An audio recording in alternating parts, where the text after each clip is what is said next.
में आप सभी का स्वागत और अभिनंदन है। आज की इस वीडियो में हम अरिथमेटिक्स के फ्रैक्शन चैप्टर को पढ़ने वाले हैं, अर्थात भिन्न। भिन्न क्या होती है और इसमें क्या क्या चीज़ है और इसमें किस तरह से क्वेश्चन पूछे जाते हैं, ये सब कुछ हम लोग इसमें सीखने का प्रयास करेंगे। तो आइए प्रारंभ करते हैं। सबसे पहले हम भिन्न को जान लें कि भिन्न क्या है। तो भिन्न जो है वह व्यवस्था है जिसके माध्यम से किसी भी वस्तु के एक विशेष टुकड़े को प्रदर्शित किया जा सकता है। जैसे मान लीजिए ये कोई वस्तु है जिसके मैं 4 भाग कर रहा हूँ और इस 4 भाग में से एक भाग मैं शो करना चाहता हूँ कि इस भाग को कैसे प्रदर्शित करें। जो जितने भाग में किसी वस्तु को बांटा जाता है उसे जो है बेस यानी कि आधार को हर कहा जाता है, हर। तो इसका हर कितना हो गया? 4। और जितना जो है ये चीज़ आपको मिलता है, जो हिस्सा आपको दिया जाता है या जिसको प्रदर्शित करना है उसको कहते हैं अंश। तो इसका अंश हो गया 1। तो इसको लिखने का ढंग बनाया गया 1/4, अर्थात 4 हिस्से में से एक हिस्सा हम शो किए हैं। तो ये 1 क्या है? अंश, और 4 क्या है? हर। इस तरह से भिन्न जो है हमेशा अंश अपान हर के रूप में प्रदर्शित किया जाता है। तो आप ये भी कह सकते हैं कि भिन्न वह संख्या है जिसे अंश और हर के रूप में प्रदर्शित किया जाता है। अब आप भिन्न का अर्थ अच्छी तरह से समझ पाएंगे। जैसे कहीं पर लिखा जा रहा है 3/11, तो इसका मतलब आप समझ जाएंगे कि कोई भी वस्तु 11 टुकड़े में बांटी गई होगी, उसमें से 3 टुकड़ा आपका हिस्सा बन रहा है, तो इसको बोलेंगे 3/11। इस अंश को अंग्रेजी में न्यूमरेटर बोलते हैं, ठीक है, और हर को जो है डिनोमिनेटर बोलते हैं, ठीक है। डिनोमिनेटर आपको बोलना है, न्यूमरेटर एंड डिनोमिनेटर, ठीक। अब हमें ये जानना है कि भिन्न कितने प्रकार के होते हैं, अर्थात भिन्नों के प्रकार को अब हम सीखेंगे। तो आप यहाँ पर देख सकते हैं भिन्न का प्रकार लिखा गया है। तो भिन्न लिखने के जो भी तरीके बनाए गए वो 3 प्रकार के बने, यानी भिन्न 3 प्रकार के होते हैं, आपको ये याद रखना है। कुछ भिन्न आपको ऐसे दिखाई दिए जिसमें जो है न्यूमरेटर हमेशा डिनोमिनेटर से कम रहता है, जैसे 8/17, ये 15/19। तो आप देख रहे हैं कि इसमें जो न्यूमरेटर क्या है? लेस देन है डिनोमिनेटर से, यानी अंश हर से छोटा है। तो ऐसे भिन्नों को बोला गया समभिन्न, समभिन्न बोला गया, ठीक है। इसी को एक और नाम दिया गया उचित भिन्न, इसको उचित भिन्न भी कह सकते हैं। अंग्रेजी में इसी को बोला गया प्रॉपर फ्रैक्शन, ठीक है, प्रॉपर फ्रैक्शन।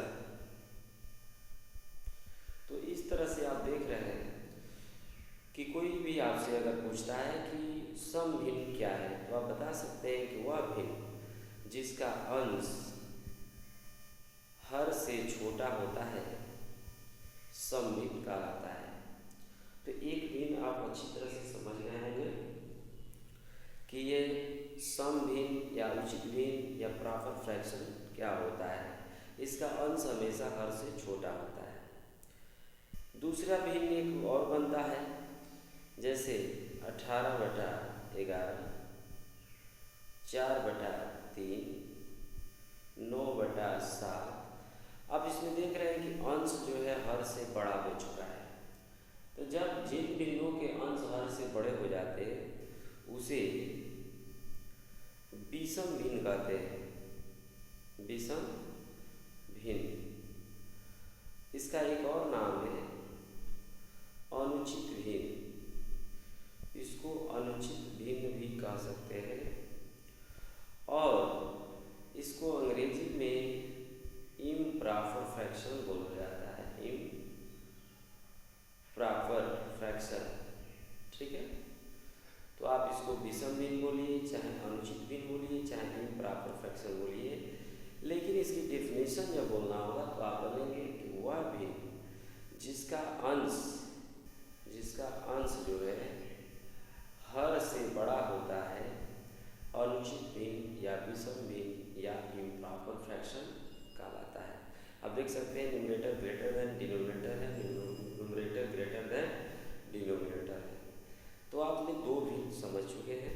तीसरा भिन्न देखिए, तीसरा भिन्न लिखने का ये ढंग बनाया गया 8 होल 3/5। इसको पढ़ते हैं 8 होल 3/5, 6 होल 2/7।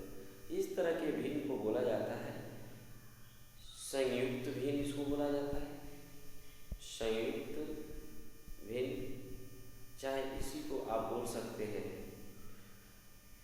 मिश्र भिन्न बोल सकते हैं, मिश्र भिन्न, चाहे इसी को बोल सकते हैं मिक्स फ्रैक्शन, अंग्रेजी में मिक्स्ड फ्रैक्शन, ठीक है। तो ये तीसरा भिन्न है संयुक्त भिन्न या मिश्र भिन्न या मिक्स फ्रैक्शन। इसमें आप देखिए सभी फ्रैक्शन में एक पूर्णांक लगा हुआ है, अर्थात यह भिन्न हमेशा पूर्णांक और एक फ्रैक्शन भिन्न का समेशन होता है। यानी कि 8 सही 3/5 का अर्थ आपको समझना है 8 प्लस 3/5। इसको ऐसा नहीं समझना है कि 8 × 3/5, ये गलत है, ठीक है। 8 होल 3/5 का मतलब 8 सही 3/5। अब मैं इस फ्रैक्शन का अर्थ बता रहा हूँ। जैसे कहीं लिखा है 8 होल 3/5, तो इसका ये मीनिंग ये हुआ कि जब कोई चीज़ बंटवारा हो रहा होगा तो बांटने से पहले 9 होगा। वो चीज़ कितना होगा 9। एक इससे अधिक समझना है हमेशा, जो यहाँ लिखा रहेगा 9 होगा। जैसे 1 2 3 4 5 6 7 8 9। जब बंटवारा हो रहा होगा तो आपको 8 हिस्सा पहले ही ये मिल गया होगा और एक हिस्सा जो बच रहा है उसमें जो है 5 टुकड़ा किया गया होगा और उसमें से 3 टुकड़ा आपको फिर मिला होगा इस तरह से। तो ये 8 होल हो गया, 8 टुकड़ा मिल गया आपको 8 होल, और इस 5 टुकड़े में से 3 टुकड़ा मिल गया 3/5। अब समझ में आ रहा है कि 8 होल 3/5 का मतलब क्या होता है, ठीक है। यानी यहाँ जो चीज़ लिखा है उससे एक अधिक हमेशा वस्तु को समझना है बंटवारे से पहले, ठीक है। यही कारण है इसको बोला जाता है 8 होल, यानी 8 पूरा मिल जाता है 3/5, यानी एक टुकड़े में 5 करके उसमें से भी 3 आपको मिला जा रहा है। तो कहीं 3/2/3 लिखा है तो इसको क्या समझेंगे कि बंटवारे से पहले वस्तु 4 ठे होगा, 3 आपको पहले ही मिल गया होगा, एक में 3 हिस्सा करके 2 हिस्सा और आपको मिला होगा, इसलिए इसको बोलते हैं 3 होल 2/3, ठीक। तो आपने क्या सीखा कि भिन्न जो है 3 प्रकार के होते हैं। कौन कौन से? तो सम भिन्न या उचित भिन्न या प्रॉपर फ्रैक्शन, इसमें अंश इज लेस देन हर रहेगा। दूसरा विषम भिन्न या अनुचित भिन्न या इम्प्रॉपर फ्रैक्शन, इसका अंश जो है हर से बड़ा होगा। तीसरा मिश्र भिन्न या संयुक्त भिन्न या मिक्स फ्रैक्शन, इसमें पूर्णांक प्लस भिन्न रहेगा। तो आपने भिन्नों के प्रकार समझ लिए, ठीक है। अब हम देखते हैं कि यह जो है भिन्नों का दशमलव निरूपण क्या होता है, यानी कि भिन्नों को दशमलव में कैसे जो है रिप्रेजेंट करेंगे। तो यहाँ पर देखिए जैसे मैंने 3/5 लिया, तो इसको भिन्न में चेंज करने के लिए अब क्या करेंगे, न्यूमरेटर में यानी अंश में हर से भाग देंगे। तो 0 पॉइंट लगाएंगे 30 हो जाएगा, ये 5 6 30। देखिए ये पूरा चूँकि विभाज्य हो गया, कट गया, इसलिए शांत होने के कारण ये पूरा पूरा कट कर शांत हो गया, इसलिए इसको नाम दिया गया शांत दशमलव, टर्मिनेटिंग नंबर। ठीक है, तो 1 दशमलव आपने देखा ये शांत दशमलव है क्योंकि पूरा पूरी कट गया। वहीं ये देखिए 1/3 अगर लिखा जाए तो 0.3 डिवाइड कीजिए 1/3 से, फिर 3, ये खत्म नहीं हो पा रहा है, यानी अशांत हो गया, शांत नहीं हो रहा है, तो इसको बोला गया अशांत। लेकिन ये काम कर रहा है, बार बार रिपीट कर रहा है, इसलिए एक ही अंक रिपीट कर रहा है, इसलिए अशांत। रिपीट करने को हिंदी में आवर्ती बोलते हैं, अशांत आवर्ती दशमलव इसको बोला गया। ठीक है, तो एक हो गया शांत दशमलव, एक हो गया आपका अशांत आवर्ती दशमलव।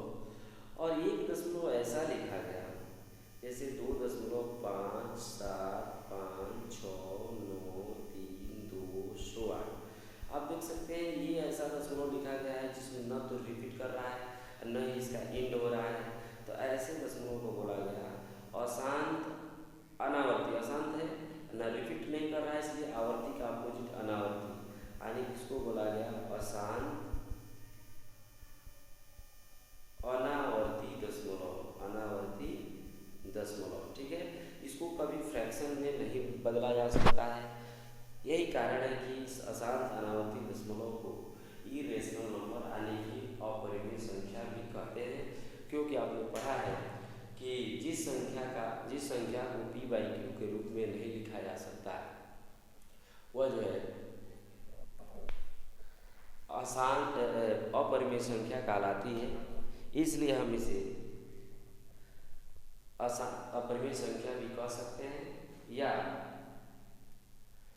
अशांत अनावर्ती दशमलव भी कह सकते हैं। ठीक है, तो इस तरह से भिन्न कितने प्रकार के हो गए, भिन्नों का दशमलव निरूपण जो है अंश में हर से भाग देकर करते हैं, और ये कितने प्रकार से हो जाते हैं, तो दशमलव संख्या 3 प्रकार की होती है, 1, 2, 3 वाला शांत दशमलव टर्मिनेटिंग नंबर, दूसरा अशांत आवर्ती दशमलव यानी कि नॉन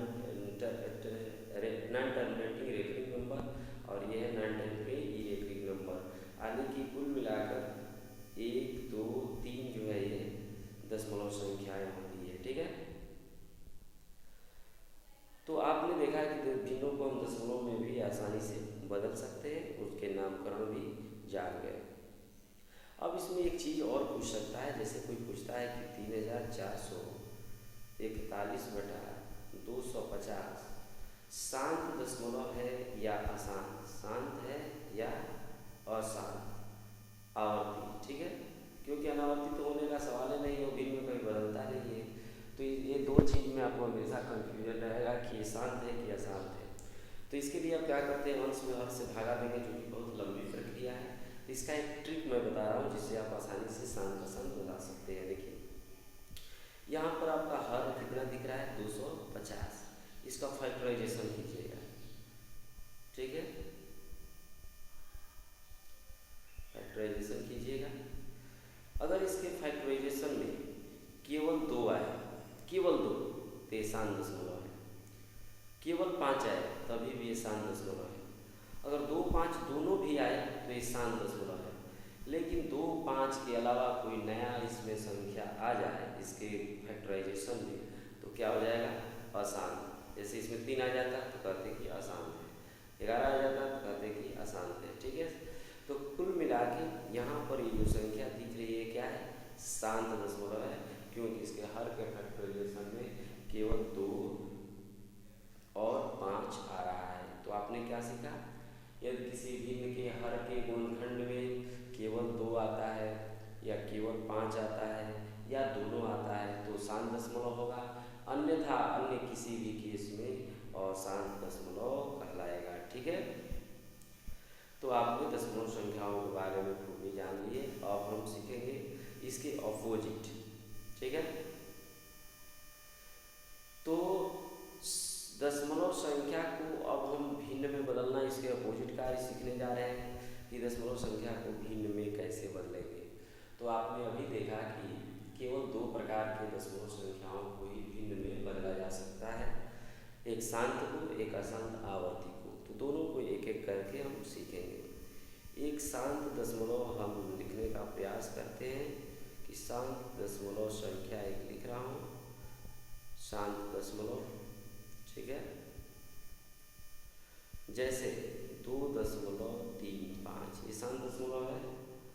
अगर इसे आपको फ्रैक्शन में चेंज करना है तो आपको थोड़ा सा उस पर काम करना है। देखिए, इसके नीचे बटा का चिन्ह लगाइए, इस दशमलव के नीचे एक लिख दीजिए और ये राइट साइड में जितने अंक दिख रहे हैं उतने जीरो इस पर लगा दीजिए।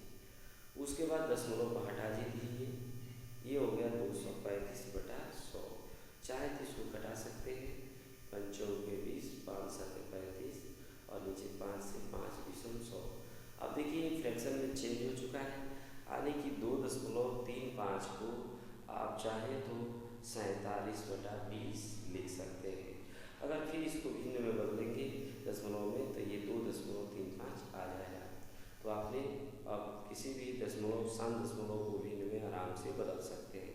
जैसे मान लीजिए 25.8 है, इसको भिन्न में बदलना है तो आप दशमलव के नीचे एक लिखेंगे और राइट साइड में जितने अंक हैं उतने जीरो लिखेंगे और दशमलव को हटा देंगे। 25/8/10। अब चाहे तो इसको घटा सकते हैं, 2 एकम 2, 2 दूनी 4, 2 9 18 और नीचे 2 बचे 10, 129/5। इस तरह से आप शांत दशमलव को आप भिन्न में बदल सकते हैं। क्लियर है? आगे चलते हैं। अब जो है हमें इसमें ये देखना है कि भिन्नों की तुलना कैसे करेंगे। कंपैरिजन ऑफ फ्रैक्शन, यानी कि भिन्न कौन बड़ा है कौन छोटा है, कैसे ये सब जानेंगे। तो यहाँ पर देखिए, जैसे 1/2 है, 3/4 है, यहाँ पर 1/3 है, 2/5 है। इसमें से पूछा जाए कि सबसे बड़ा भिन्न क्या है, सबसे छोटा भिन्न क्या है, आरोही क्रम क्या है। आरोही क्रम का मतलब बढ़ते क्रम, अवरोही क्रम क्या है यानी घटते क्रम। तो इन सारे सवाल को करने के लिए आप इसमें एक भाग विधि होता है, इस भाग विधि का इस्तेमाल करेंगे। भाग विधि का मतलब है कि सबको हम दशमलव में चेंज करेंगे। देखिए 0.10 में 5 2 से भागा देंगे तो 5, 0.4 7 28, 2 बचेगा, 4 बचे 20, 75 होगा। ये देखिए 0.33 आ रहा है, छोड़ दीजिए। और इसमें देखिए 0.5 यानी कि 0.4 हो रहा है।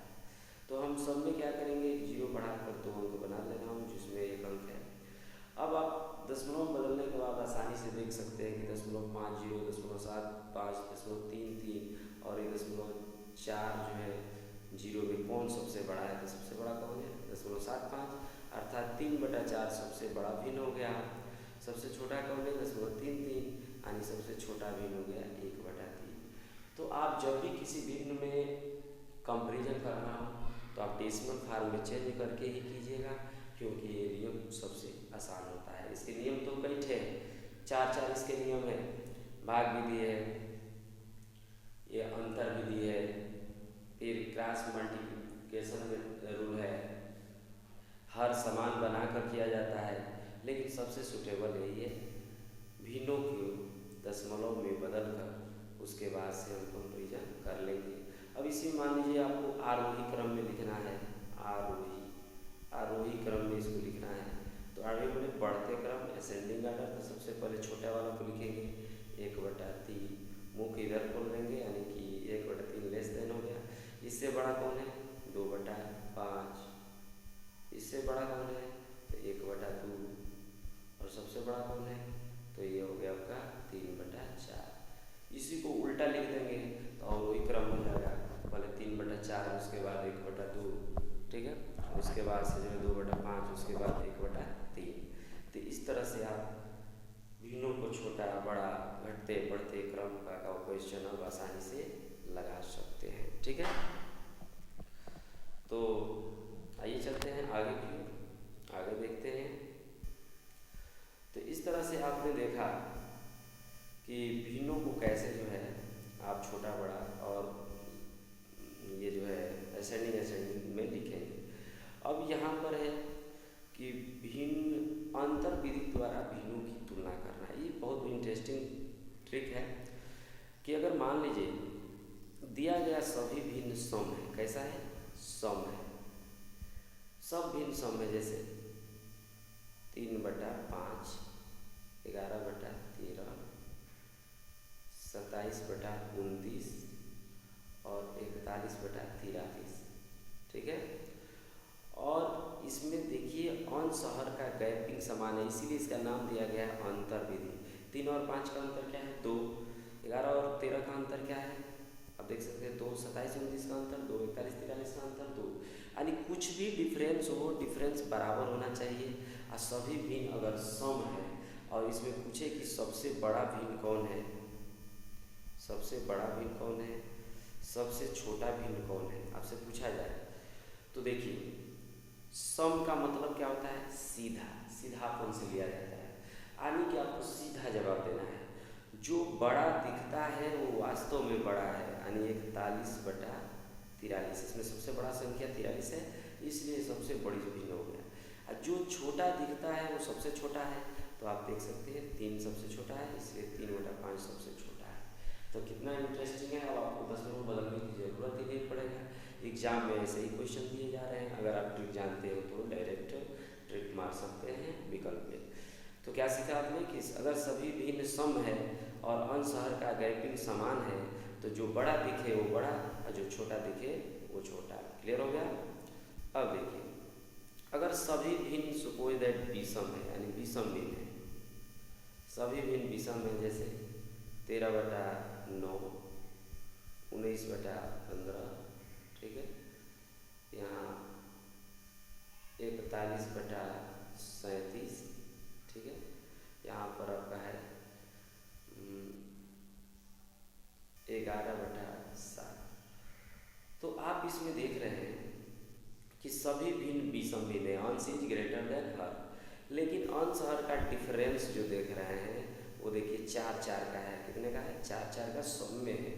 तो यहाँ फिर पूछेगा कि सबसे बड़ा भिन्न कौन है, फिर पूछेगा कि सबसे छोटा भिन्न कौन है। तो ये बताइए यहाँ पर विषम लिखा गया है, विषम का मतलब क्या होता है हमारे डेली लाइफ में।